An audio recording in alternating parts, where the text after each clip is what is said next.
nous allons effectivement commencer par une introduction. Petit rappel, même si c'était envoyé dans les invitations, ce webinaire sera enregistré.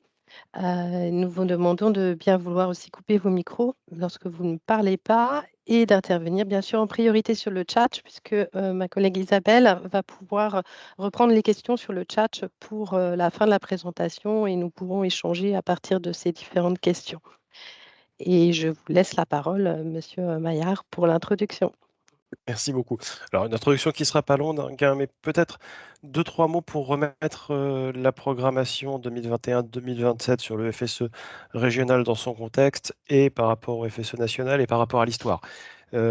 Si je commence par rapport à l'histoire et notamment à la programmation 14-20 qui était portée par la région Normandie toujours sur le FSE, on a une vraie rupture entre notre programmation précédente et la programmation actuelle, qui est l'ouverture du FSE à des thématiques beaucoup plus larges que celle de la seule formation qui était globalement, hein, je simplifie un peu, mais la thématique qui était couverte par 99% des PO, des programmes opérationnels précédents. On a sur la programmation 21-27 un vrai effort côté région pour ouvrir le Fonds social européen en soutien d'autres compétences qui sont des compétences régionales. Pour faire très simple, l'orientation et l'information métier, qui va être le sujet qui va nous occuper aujourd'hui et sur lequel vous aurez une présentation un peu plus détaillée des premiers appels à projets lancés. Une thématique autour de la professionnalisation des acteurs de la formation, des acteurs de l'orientation, toujours adossée à la compétence régionale, hein, et une thématique large, raccrochage scolaire, à nouveau adossé à la logique de compétences régionales sur le sujet, sur laquelle la région intervient notamment en soutien des écoles de production. Et je dis à chaque fois sur la compétence régionale, puisqu'au-delà du contexte dans le temps et de cette ouverture un peu large à de nouvelles thématiques, évidemment le FSE en France, il s'articule entre un programme national déployé et par la DGEFP sur un plan national et par les DRETS sur un plan local, et des programmes régionaux portés par les régions. Attention sur le partage, on est reparti sur Teams. Ne vous étonnez pas. Voilà. Et donc, évidemment, l'intervention de la région, elle s'articule avec l'intervention de l'État. Pour faire très simple, la région intervient positionne du FSE sur ses compétences, sur des sujets qui relèvent de ses compétences, et l'État sur les sujets qui relèvent de ses compétences. Voilà, on n'invente rien sur le FSE, on s'adosse sur la manière dont les choses se répartissent sur un plan national. Et donc, par exemple, sur le raccrochage scolaire, la région intervient sur le vrai raccrochage, c'est-à-dire celui qui intervient une fois que l'individu a décroché, a quitté le système scolaire, alors que l'État va venir soutenir toutes les actions de prévention du décrochage, donc avant que l'individu ait abandonné. Sur tous les sujets, on s'organise avec la DRETS, on se répartit nos responsabilités sur la base de ce qu'on appelle dans notre univers un peu techno des lignes de partage entre l'État et la région. Mais voilà, on a deux contextes. On a un contexte d'ouverture large de l'activité région à des sujets nouveaux. Et on a évidemment, en face de cette ouverture un peu large, une organisation, une articulation qui se fait avec les services de l'État pour s'assurer de, entre guillemets, de ne pas nous marcher sur les pieds sur nos périmètres de compétences respectifs. Aujourd'hui, on va se concentrer sur les deux premiers appels à projets sur l'orientation. Je ne vais pas rentrer dans le contenu parce que ça, les collègues vont le faire bien mieux que moi. Juste vous dire que c'est un début. C'est un début et sur la thématique et c'est un début de programmation. Donc évidemment, euh, au-delà de ces deux premiers appels à projets, on ouvrira par la suite à d'autres sujets, d'autres thématiques autour de l'orientation et de l'information métier. Mais voilà, on a souhaité démarrer par des sujets plutôt d'envergure régionale pour donner un peu de poids aux premiers appels à projets. Et une fois que j'ai dit ça, je pense que je vais pouvoir laisser la parole aux collègues qui vont rentrer de manière plus opérationnelle dans la description de ce qu'on a prévu de faire. D'accord, merci beaucoup. Alors, sur la présentation des appels à projets, le premier appel à projet, nous sommes pour ces deux appels à projets intégrés à la priorité 6 du programme régional et sur les sous-objectifs, les opérations qui visent à renforcer l'information et l'accompagnement des publics sur la connaissance des métiers et des formations associées. Le premier appel à projet s'intéresse aux manifestations et événements à rayonnement régional, donc FSE+, 21-27. Il a été publié depuis le 15 janvier et il est ouvert jusqu'au 31 août 2024. On fera des instructions au fil de l'eau des dépôts et des dossiers complets, mais tout dossier déposé après le 31 août 2024 ne sera pas éligible, bien sûr, à cet appel à projet. L'enveloppe FSE+, qui est allouée à cet appel à projet, elle est de 5 millions d'euros, sachant qu'on applique un taux maximum d'intervention du FSE+, de 60% des coûts éligibles. Tout cela sous réserve des taux d'aide publique fixés par la réglementation des aides d'État. Ça, c'est une particularité et que l'on indique uniquement dans le cas où les projets seraient soumis à la réglementation des aides d'État. Les bénéficiaires sont très, très larges, donc les collectivités, leurs groupements, les établissements publics, les établissements d'enseignement, les associations et les fondations, les entreprises, les groupements d'intérêt public, les États, l'État et ses services déconcentrés. Particularité pour cet appel à projet, les porteurs de projets doivent être localisés en Normandie. Ça, par contre, c'est une obligation. Toujours pour cet appel à projet, les actions éligibles sont donc des actions d'information ou de sensibilisation à destination de tous les publics, l'organisation d'événements et de journées d'information et de découverte des métiers. Tout cela contribuant à l'élaboration du parcours professionnel au titre de l'orientation. Le public cible, c'est bien entendu, en l'occurrence, tous les publics. Les jeunes, les adultes, les scolaires, les parents, les étudiants, les apprentis, les personnes en recherche d'emploi, en reconversion, les engagés dans un processus d'orientation, d'insertion professionnelle, les décrocheurs ou les NEET, donc les jeunes qui ne sont ni en emploi, ni en enseignement, ni en formation. Critères d'éligibilité pour les opérations. Adéquation avec les objectifs de la stratégie régionale de l'orientation et de l'information sur les métiers et les formations. Un rayonnement régional, comme le disait M. Maillard, et une diversité des partenaires. Les respects, bien sûr, des principes horizontaux, ça c'est une obligation pour tout projet qui répond à un appel à projet dans le cadre d'un fonds européen. Donc le respect de l'égalité homme-femme, la lutte contre les discriminations, la promotion du développement durable. Sachant que les principes horizontaux peuvent être appliqués directement dans les actions de l'opération ou peuvent être, bien sûr, transversaux. Un critère d'éligibilité important pour ces opérations de manifestations et d'événements, c'est la gratuité des services ou des produits développés pour les publics, ainsi que pour tous les partenaires qui seront mobilisés. Le projet doit être pluriannuel, sachant que les dépenses peuvent être éligibles à compter du 1er janvier 2022. Et le montant minimum de FSE+ mobilisé est de 100 000 € pour cet appel à projet. D'où le fait que M. Maillard parlait de projets d'envergure. Étant donné qu'on a un cofinancement maximum de 60%, on arrive à des projets qui peuvent avoir un coût minimum de projet de 166 000 €.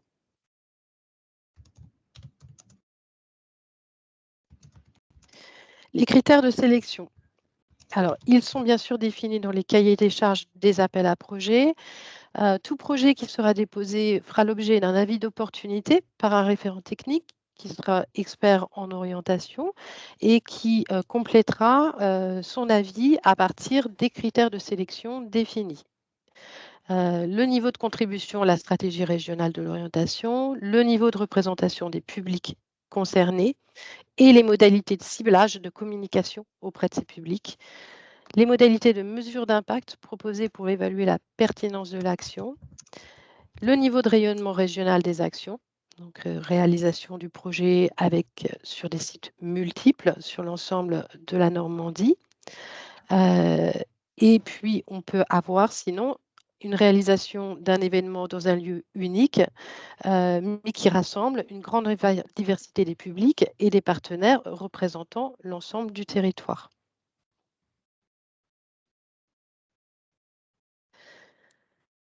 Pour l'appel à projet numéro 2, là, nous sommes sur la construction et l'animation d'outils de découverte des métiers, des filières et des formations à rayonnement régional. Les dates de publication sont les mêmes. L'enveloppe FSE pour cet objectif-là est là de 4 millions d'euros. Nous sommes toujours sur le taux d'intervention maximum de fonds européens à 60% des coûts éligibles et l'ensemble des bénéficiaires correspond également, toujours avec des porteurs de projets qui sont localisés en Normandie. Les actions éligibles, là, sont les actions de production, de diffusion de ressources pédagogiques, d'information et de découverte des métiers et des formations, mobilisant bien sûr notamment les technologies numériques. Des actions visant à renforcer l'accessibilité à la découverte des métiers par la mise en relation des publics avec le monde professionnel, en privilégiant la présentation et ou la pratique des gestes professionnels. Des actions visant à proposer des services d'information et de conseils personnalisés accessibles à tous les publics sur tout le territoire normand. Le public cible, il est également très large puisqu'on va également sur tous les publics, jeunes, adultes, scolaires, parents, étudiants, apprentis, etc. Les critères d'éligibilité sont toujours l'adéquation avec les objectifs de la stratégie régionale de l'orientation et de l'information sur les métiers et les formations, le rayonnement régional, la diversité des partenaires, le respect des principes horizontaux, la gratuité, très important, également projet pluriannuel avec des dépenses aussi éligibles à compter du 1er janvier 2022. Et là, cette fois-ci, un montant minimum de FSE plus mobilisé de 30 000 euros, qui revient à un coût minimum de projet d'environ 50 000 euros. Donc, voilà pour la présentation uniquement des appels à projets et des critères. Ah oui, je vais insister juste une petite chose sur le critère de sélection de cet appel à projet numéro 2, qui sont les mêmes pour, en grande partie, simplement sur ces outils, vous avez un critère de sélection complémentaire qui est la plus-value et le caractère innovant des outils et services proposés. Sinon, ce sont exactement les mêmes et vous retrouverez bien entendu ces critères de sélection dans les cahiers des charges des appels à projets.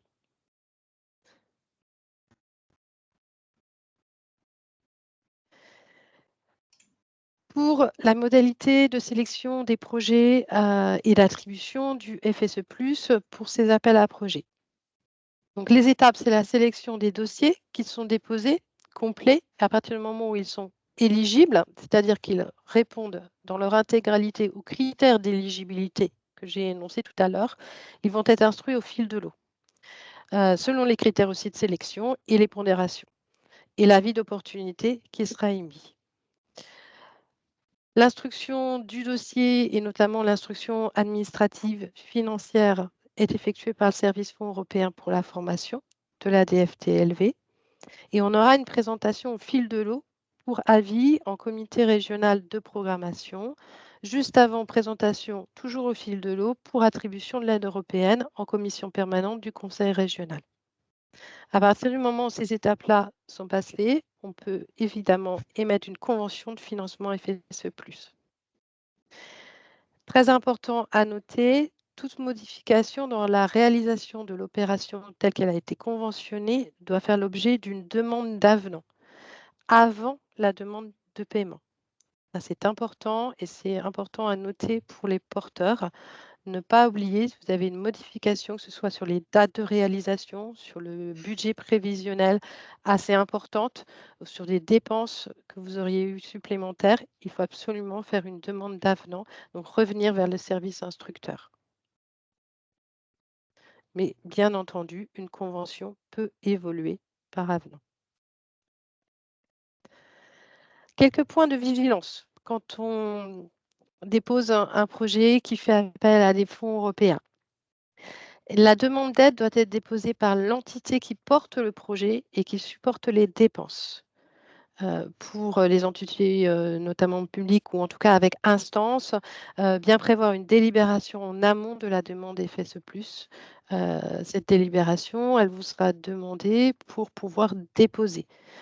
Si les calendriers ne correspondent pas aux instances, vous pouvez tout à fait déposer une demande avec un projet de délibération et une inscription à l'ordre du jour de la prochaine instance. Il y a pas de souci pour ça, ça peut vous débloquer en tout cas. Le porteur doit avoir la capacité administrative et financière pour réaliser l'opération, et c'est quelque chose qui est vérifié par les services instructeurs. Et il doit avoir une comptabilité séparée pour identifier les dépenses et les recettes qui sont directement liées à l'opération. Le FSE+, va intervenir pour cofinancer une opération très précise. Les dépenses sont éligibles si elles sont directement reliées à une opération qui est elle-même éligible. Voilà pourquoi quand vous déposez votre demande, on vous demande de déposer une description suffisamment argumentée de votre opération. Le contexte, l'opportunité, la complémentarité par rapport à l'existant, l'impact attendu et surtout les modalités de mise en œuvre des actions si vous prévoyez plusieurs actions. Le projet achevé au moment de la dépôt de la demande n'est pas éligible.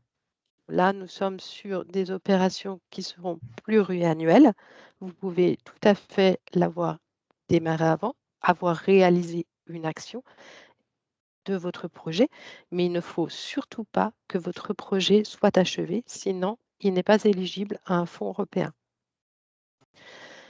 Les dépenses présentées ne devront pas faire l'objet d'un double financement européen, c'est-à-dire que votre opération ne peut pas être cofinancée sur les mêmes dépenses, par exemple par du FEDER.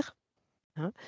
Un cofinancement européen peut bien sûr être attribué à la structure sur d'autres dépenses. Là-dessus, il n'y a pas de souci, mais une même dépense, jamais de double financement.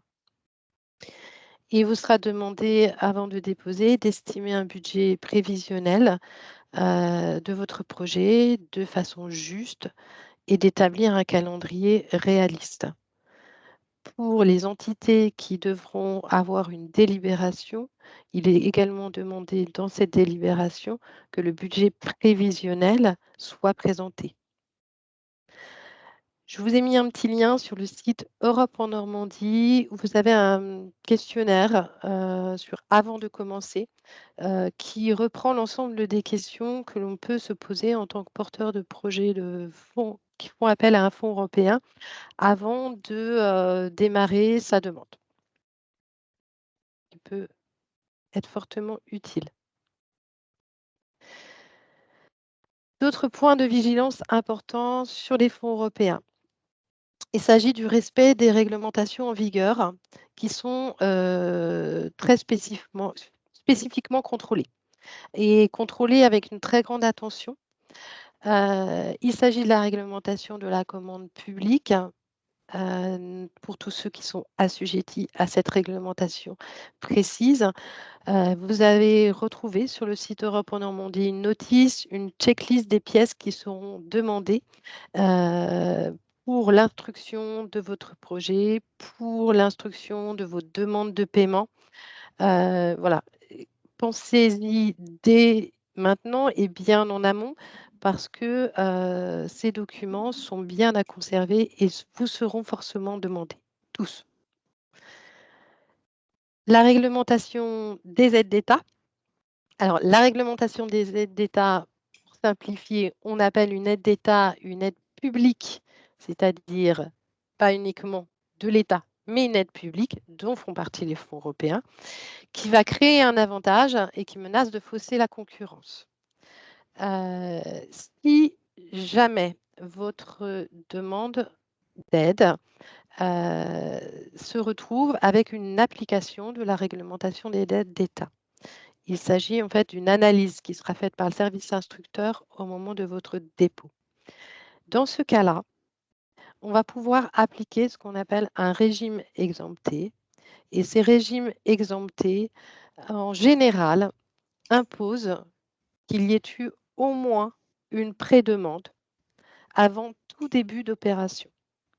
C'est pour ça que là, je vous ai mis cette petite note afin de sécuriser votre dossier et on reste bien sûr en cas d'application de la réglementation des aides d'État.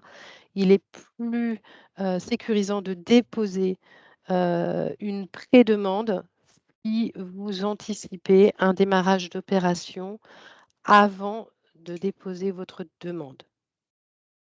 J'espère être claire là-dessus. Ce n'est pas forcément évident, mais en tout cas, c'est pré-demande ou demande avant début d'opération, si jamais votre dossier relève de la réglementation des aides d'État. L'absence de conflit d'intérêts. Alors, elle vous sera demandée pour le déposant et pour le représentant de votre structure au moment du dépôt, mais prévoyez le fait que cette absence de conflit d'intérêts, elle sera vérifiée aussi par les services instructeurs et pour les différents intervenants sur l'opération. Bien sûr, j'entends les personnes chargées du suivi administratif et financier, les personnes chargées des marchés publics essentiellement. Ça peut être aussi le chargé de projet en charge de l'opération, etc. Les obligations de communication et de publicité de l'aide européenne, vous retrouverez toutes les informations, les logos obligatoires sur le site toujours Europe en Normandie.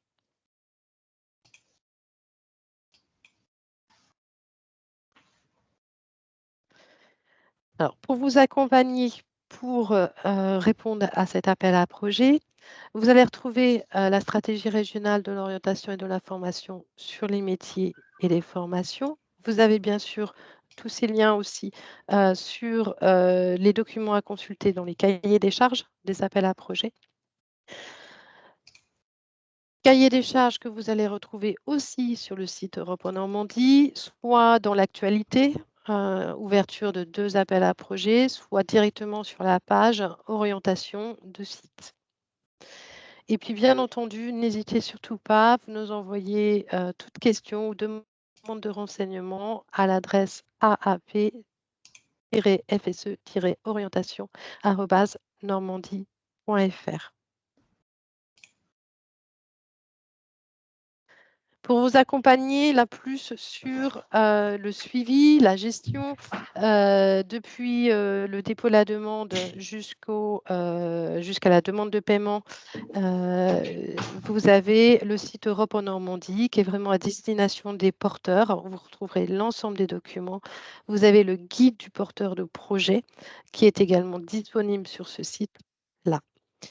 Et j'ai ajouté aussi, en parallèle de ce que disait Monsieur Mayer tout à l'heure, vous pouvez retrouver ici les contacts vers la DRITS qui gère le côté FSE+, pour le programme opérationnel national, ainsi que le lien vers ces appels à projets, sachant que la DRITS, effectivement, va plus cofinancer avec le FSE+, des opérations qui relèvent de l'inclusion, de l'emploi, de la formation des salariés.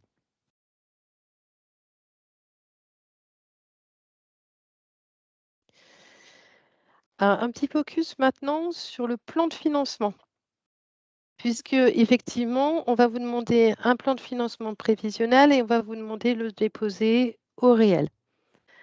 Pour les fonds européens, les dépenses éligibles doivent être nécessaires et rattachables à la mise en œuvre du projet. C'est très important que vous puissiez penser en amont comment vous allez pouvoir justifier avec quel livrable que cette dépense était nécessaire. Pourquoi? Parce que lors des contrôles de services faits de vos demandes de paiement, on va forcément vous demander des livrables et de démontrer comment l'opération a été réalisée. Elle doit pouvoir donc être justifiée par des pièces non comptables, probantes, dont je vous parlais, et puis également, bien sûr, par des pièces comptables. Pour les ressources, elles doivent être identifiées dans le plan de financement déposé et justifiées. Il s'agit de ressources pour l'opération. Si votre structure perçoit des financements liés à son fonctionnement en général, à ce moment-là, dans le plan de financement, ça sera de l'autofinancement.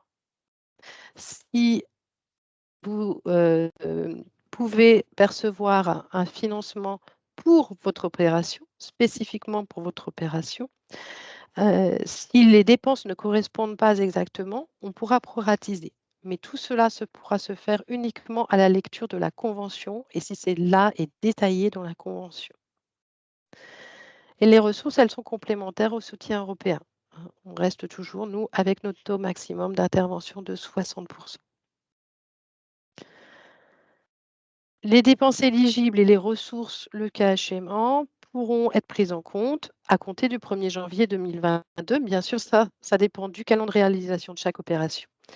Et puis comme je vous disais tout à l'heure, quand j'ai parlé des aides d'État, si jamais vous êtes, assujetti ou votre opération est assujettie à la réglementation des aides d'État et que l'on applique un régime cadre exempté, à ce moment-là, il nous faudra faire attention à la date de réception de la prédemande. Important pour les fonds européens, il n'y a pas d'avance possible.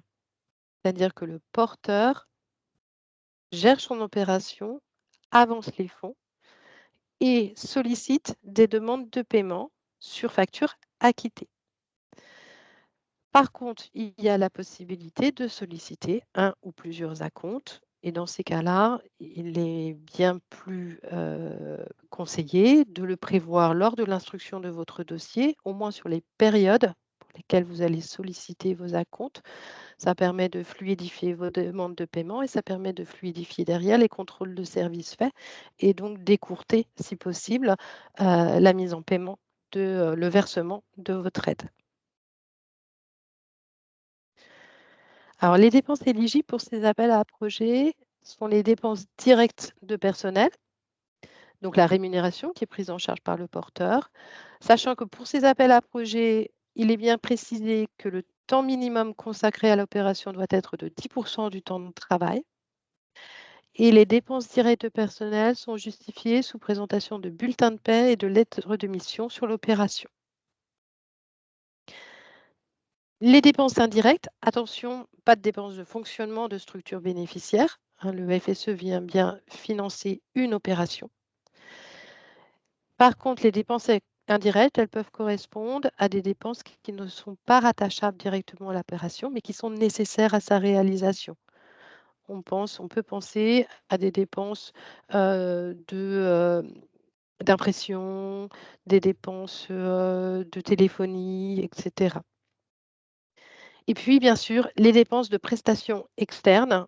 Et là, un fort attention dans le respect des règles de la commande publique.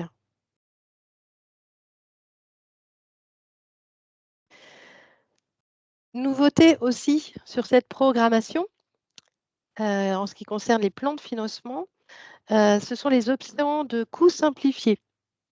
L'objectif des options de coûts simplifiés, c'est d'alléger et parfois d'alléger très fortement la charge administrative et de sécuriser les dossiers en limitant la production de justificatifs aux dépenses de personnel et de prestations, voire en limitant juste aux dépenses de personnel. Alors, ces options de coûts simplifiés vont pouvoir être très largement mises en place sur cette programmation. Comment ça marche? Au dépôt de votre demande, vous présentez le plan de financement prévisionnel au réel, l'ensemble des dépenses que vous avez identifiées comme nécessaires à la réalisation de votre opération. Lors de l'instruction de la demande, le service en charge applique une OCS disponible chaque fois que cela s'avère pertinent. Sachant qu'il a une obligation d'appliquer une OCS pour toutes les opérations qui présentent un coût total inférieur à 200 000 €. Ça, c'est de la réglementation européenne. Ensuite, il peut appliquer 2 taux forfaitaires, soit le taux forfaitaire de 15%. Il s'agit des 15% qui sont calculés sur le montant des dépenses de personnel et ces 15% vont couvrir l'ensemble des dépenses indirectes de l'opération. Soit c'est le taux forfaitaire de 40%, il s'agit de 40% calculés sur le montant des dépenses de personnel et ce taux va pouvoir couvrir l'ensemble, tous les autres coûts de l'opération. Pour vous donner un exemple, voici un exemple très simple d'un plan de financement déposé avec des dépenses de personnel, des dépenses de prestation de services et puis des frais de gestion pour l'opération. Pour chaque ligne de dépenses, on va avoir des justificatifs à présenter et à vérifier importants. que ce soit des preuves de réalisation, des bulletins salaires, des lettres de mission pour les prestations de services, preuves de réalisation. Je vous en ai parlé tout à l'heure, l'ensemble des pièces des marchés qui vont être analysées, les factures acquittées. Et pour les frais de gestion pour l'opération, également des pièces de marché, des factures acquittées, le cas échéant des clés de répartition. Là, on est vraiment sur un plan de financement déposé au réel. Et là, dans cet exemple-là, on a un montant maximum de FSE+ de 61 800 € pour un coût de 103 000 €. L'OCS 15%, si on applique cet OCS-là sur les frais de gestion pour l'opération, donc 15% des 70 000 € des dépenses de personnel, on arrive à un coût total de 105 500 et un montant FSE donc pratiquement similaire à 63 300. Simplement, pour l'ensemble des frais de gestion pour l'opération, toutes les dépenses indirectes, nous ne citerons aucun justificatif. Vous n'aurez rien à produire pour pouvoir justifier de ces dépenses-là. Par contre, vous aurez bien sûr à produire les justificatifs pour les dépenses de personnel et les prestations de service. Si on applique l'OCS 40%, vous n'aurez là de la même manière qu'à produire l'ensemble des justificatifs pour les dépenses de personnel, donc les preuves de réalisation, les bulletins de salaire, les lettres de mission. Et on applique 40% des 70 000 € là, dans l'exemple, ce qui nous fait 28 000 € pour couvrir l'ensemble des autres frais. Il s'agit du forfait des 40% de dépenses de personnel. Donc, l'ensemble des prestations de services et des frais de gestion, là, sans justificatif. Certes, on a, dans cet exemple, un montant de FSE qui peut paraître amoindri, mais on a un allègement très important de la charge administrative. Voilà, pour vous donner ces exemples, les OCS sont sur proposition, c'est-à-dire que le service instructeur va pouvoir vous proposer à appliquer.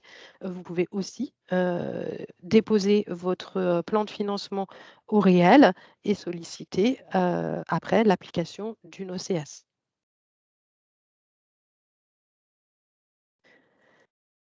Pour les modalités de dépôt des candidatures, donc les demandes dématérialisées sont à déposer sur l'espace des aides de la région Normandie et uniquement sur cet espace avant le 31 août 2024. Et simplement, j'ai mis quelques petites alertes sur l'utilisation de la plateforme Espace des aides. Quelques petits trucs pour vous accompagner. Vous avez un pas à pas pour le dépôt de votre demande qui se trouve dans le guide du porteur entre les pages 11 et 39. Et j'ai remis le lien.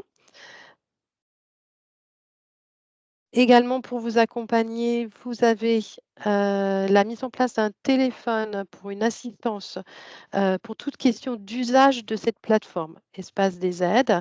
C'est un numéro qui va vous répondre du lundi au vendredi de 8h à 18h. Pour information, les services instructeurs n'ont absolument pas accès et à juste titre à votre espace des aides. Donc, si vous rencontrez un problème, je dirais presque logistique, ou en tout cas d'usage de votre espace des aides, il faut bien appeler ce numéro parce que nous, nos services, on n'a pas accès sur votre partie. On a accès à votre demande une fois que vous l'avez déposée.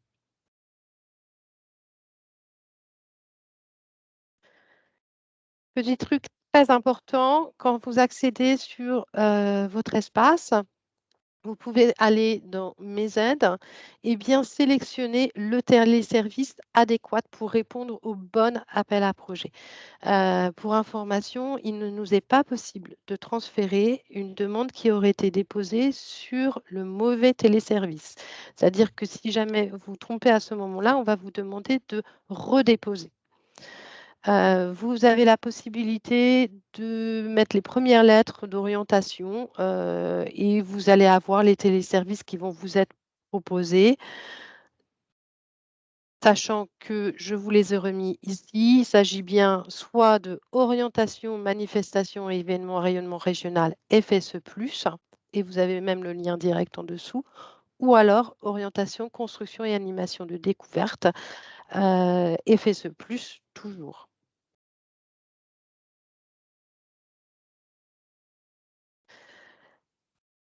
Attention, lorsque vous déposez, les critères d'éligibilité sont cumulatifs. C'est-à-dire que lorsque vous arrivez sur la page critères d'éligibilité, il va falloir que vous puissiez être en mesure de répondre oui à chaque question et c'est cumulatif. Si effectivement votre projet ne répond pas à un des critères d'éligibilité, vous ne pourrez pas répondre à l'appel à projet. Petit truc également, vérifie bien l'exactitude des informations qui ont été déposées sur le profil de votre structure. Je parle d'identité du représentant qui peut parfois être à mettre à jour ou du déposant et également le RIB. Toujours, tout ça, c'est pour fluidifier après les demandes de paiement et aussi les paiements. Lorsque vous allez déposer, on va vous demander de déposer des documents administratifs qui sont obligatoires. Vous retrouverez également cette liste dans le guide des aides, hein, sur le pas à pas pour le dépôt, et qui peuvent être différents suivant le statut de votre structure. Vous pouvez également, et surtout, c'est plutôt conseillé, en complément, c'est déposer tous les documents qui peuvent être utiles à la description de votre opération et à l'instruction de votre demande, au-delà de ces documents administratifs. Pendant l'instruction, il faut bien savoir que le service instructeur va revenir vers vous pour demander des informations complémentaires durant toute la phase de sélection, mais surtout pendant l'instruction du dossier.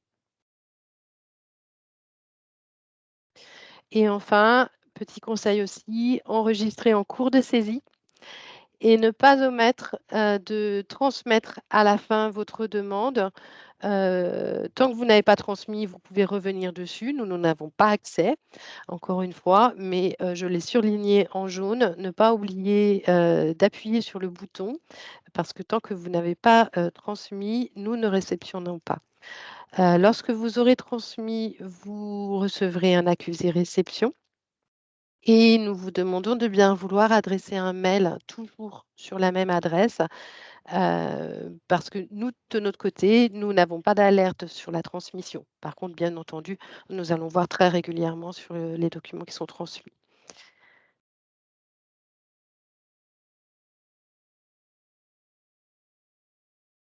Voilà, pour tout renseignement complémentaire, à nouveau, n'hésitez pas à utiliser l'adresse mail qui a été dédiée. Et puis, sinon, de bien sûr consulter le site Europe en Normandie, et notamment le guide des porteurs de projets. Et c'est à vous pour l'ensemble des questions. Je vais peut-être laisser la parole. Je vais arrêter le partage à ce moment-là.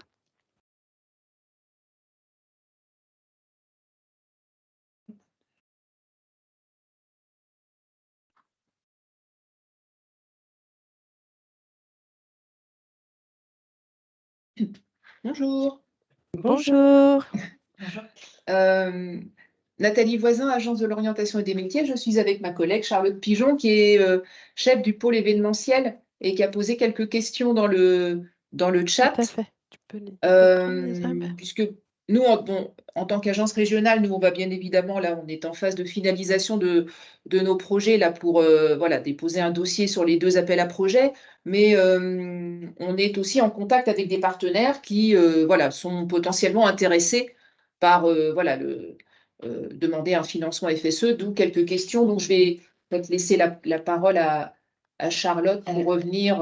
De fait, hein, donc on échange nous en termes au niveau du projet du service, hein, à la fois sur des événements que l'on porte et pour lesquels on contribue, qui sont portés par des partenaires, et puis on échange aussi avec eux pour les accompagner, les outiller, et notamment l'information qu'on vient de recevoir de votre part peut être intéressante pour créer des outils sur l'attractivité des métiers. Donc c'est pour ça que je voulais être sûre. Je ne connais pas forcément leur statut en tant que tel, hein, aux partenaires, donc on est bien clair, ça peut couvrir des branches professionnelles, des OPCO, des consulaires. Tout à fait. Ok, ça marche. Alors, Oui, mais on est très ouvert en termes de bénéficiaires sur cet appel à projet. Oui. On échangeait en parallèle, j'ai posé la question sur expliciter un petit peu le pluriannuel et on partageait avec Nathalie. En fait, l'idée, c'est que potentiellement un événement, il soit récurrent sur plusieurs années. Ça peut être un one-shot à un instant T en année 1, après le même en année 2 et en année 3, c'est ça? C'est exactement ça. Ok. C'était exactement ça, oui. Oui, oui, tout à fait. Ok, ça marche. Et puis, j'avais posé la question, notamment quand vous évoquiez, alors après, un petit peu ce qui peut être éligible, donc dans le cadre de projets notamment, et je me posais la question, c'est vrai que ça facilite parfois la venue des publics quand il y a une prise en charge financière des transports. Alors, transport en commun ou transport collectif, notamment avec des bus. Est-ce que ça, sur un projet, sur un événement, on pourrait dire à un partenaire, bah voilà, votre événement, peu importe, donc il fait 200 000 euros, et que lui, il se dégage une estimation d'une enveloppe budgétaire de 40 000 euros spécifiquement pour la subvention sur le transport. C'est possible ou pas, ça? Alors, à partir du moment où on va pouvoir prouver que c'est nécessaire et directement lié à l'opération, déjà, on est sur une dépense qui va être éligible. Ensuite, le partenaire, il va faire appel à un prestataire. Oui. Donc, à ce moment-là, ça fait partie des dépenses prestations externes. Alors là, je viens sur votre point, sur le mot que vous venez de prononcer, nécessaire. Parce que clairement, c'est plutôt une facilité. Après, on voit bien, il y a des événements, nous, on communique beaucoup sur nos événements et les événements des partenaires. Eux communiquent aussi. Néanmoins, c'est une plus-value, c'est une facilité. C'est ça, Donc, c'est ça. donc, c'est possible. C'est possible à partir du moment où il va falloir qu'il l'argumente. Argumenter en expliquant pourquoi il a besoin de mettre en place cela, sans utiliser forcément le mot nécessaire. Qu'est-ce que ça va apporter comme plus-value justement à cet événement? D'accord, ouais. Dans le descriptif de l'opération, il faudra que ce soit prévu et expliqué. D'accord, ouais. On pourrait s'imaginer qu'en effet, c'est l'accessibilité à l'événement, c'est l'équité sur le Voilà, territoire. Enfin, voilà, je pense à de plein de manière choses. Mais... ok. assez précise pour qu'on puisse toujours bien faire le lien entre sa description de son opération et les moyens qu'il met en place pour la réaliser et du coup les prestataires qu'il va aller solliciter et les coûts qu'il va avoir. Ok, ça marche. D'accord. En l'alertant toujours sur les marchés publics si c'est le cas. Oui, oui. Puis on a bien noté les adresses mail pour renvoyer que vous avez mentionné sur le PowerPoint. Donc, et justement, c'était une petite question aussi, parce que nous, on fait des réunions et on les rencontre régulièrement. Donc, on avait fait la promotion aussi de prise en charge financière quand c'était dans le cadre du PRIC. Est-ce que le PowerPoint que vous avez présenté, est-ce qu'on peut leur transférer, alors sans le lien, enfin, je veux dire, sans la vidéo, mais le PowerPoint en l'état, c'est possible ou pas? On peut leur Alors, diffuser? oui, et puis il va être également en ligne avec la D'accord. vidéo. Il va être dès demain, il sera sur le site. Donc, il sera avec les cahiers des charges. D'accord, génial. Donc, il n'y a pas de problème. Merci. Merci.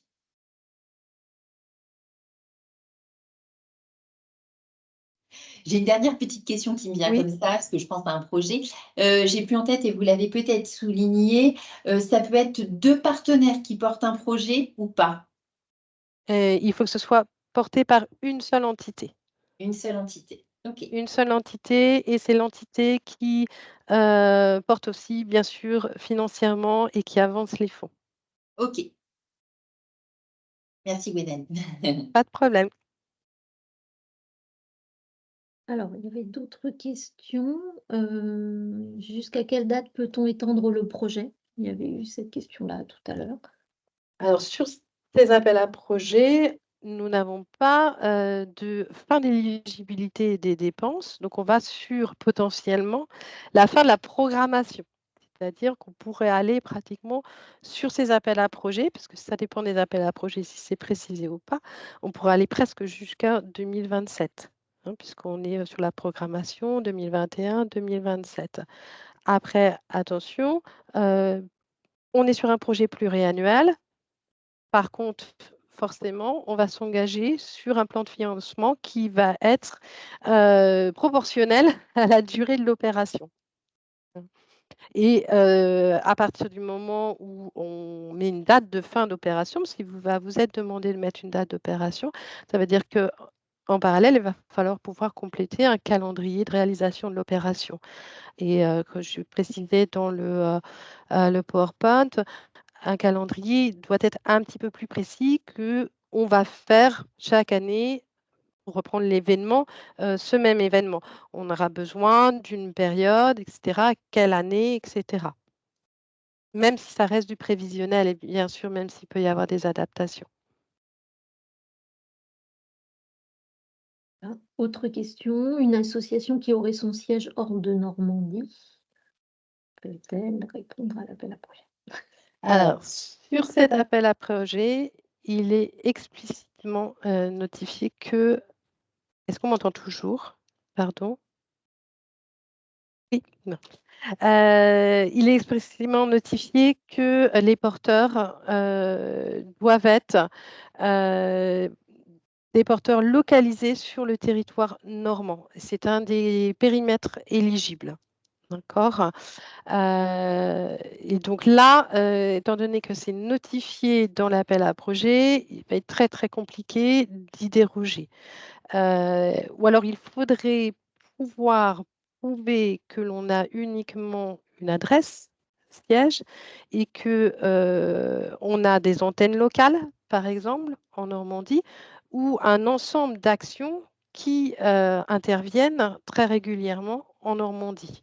Donc là, ça veut dire qu'il faut pouvoir nous envoyer un peu le descriptif, qu'on puisse pouvoir nous après mieux répondre. Monsieur Maillard, vous souhaitiez... Ouais, je me permets juste de Bien compléter parce sûr. que j'ai souvenir de cet aspect-là. En fait, ce qui est recherché, c'est l'ancrage sur le territoire. C'est-à-dire qu'on a mis cette logique-là pour ne pas devoir gérer des situations comme on en a parfois, de porteurs de projets qui nous posent un projet avec une réalité de terrain qui serait complètement déconnectée de celle du territoire normand. Après, le siège de l'association en tant que tel, c'est pas tellement ça qui pose problème.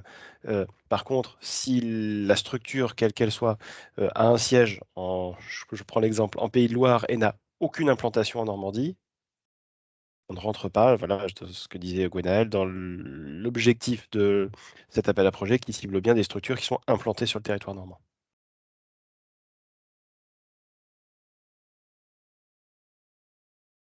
Alors, sur le chat, il n'y avait pas d'autres questions. Est-ce que des personnes ont des questions complémentaires? Il nous reste quelques minutes. Ah, il y a quelque chose qui est arrivé.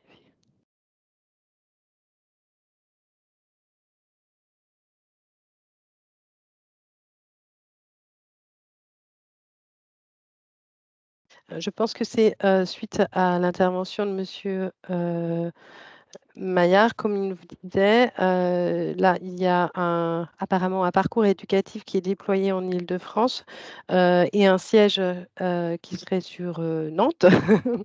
Et là, typiquement, dans l'appel à projet, on est bien sur un périmètre éligible qui a été défini. Peut-être potentiellement que le parcours déployé en Île-de-France a pu répondre à un appel à projet, même FSE, ouvert en Île-de-France avec des critères différents. Vous vouliez compléter, Monsieur Maillard?